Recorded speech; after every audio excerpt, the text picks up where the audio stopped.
Hey guys, come with me while I change my reservoir and my set for my insulin pump. So first, you take the old one off and take the reservoir out. My sugar is very high right now. I've had to ration my insulin. I'm about to open my last bottle.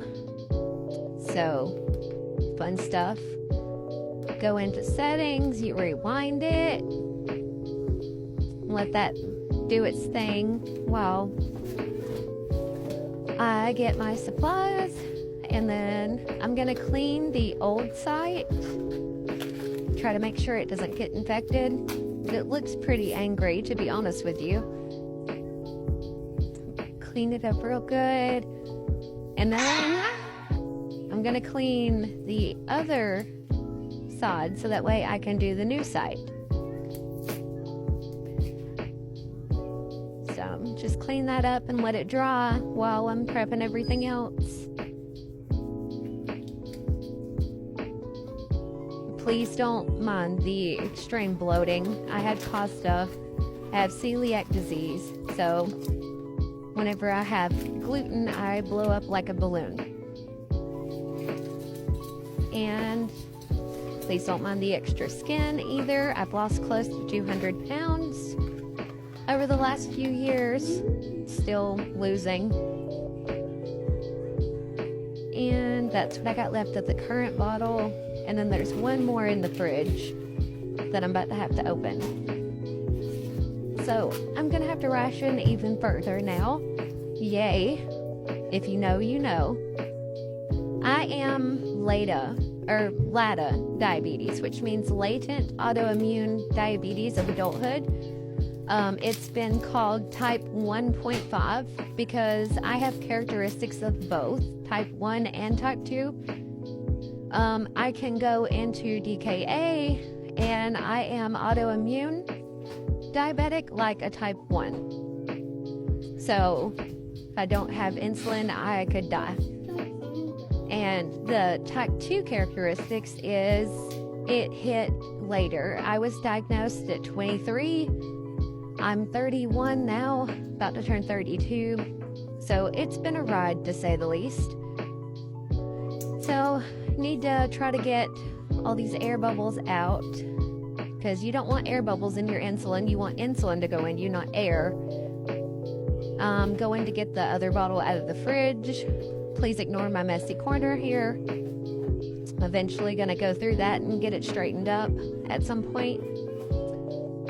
And then, let's see. Okay, there I am. So open this up and you pop the little red cap off of the insulin. And I always clean the top of the bottle. I know you don't have to, but I do, because, you know, I don't have a very good immune system because of all the autoimmune conditions that I have. So every little bit I can do to make it to where I may not get sick, I'm gonna do it. And finish filling that up, take it off. And then we're gonna open up the other package with the inserter and the tubing.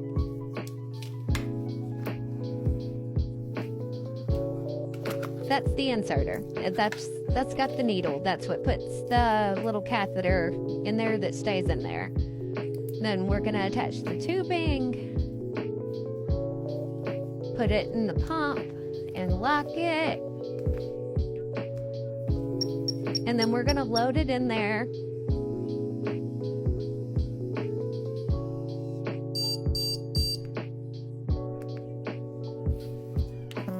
Okay, and now we're gonna fill the tubing until we see drops at the end of the tubing.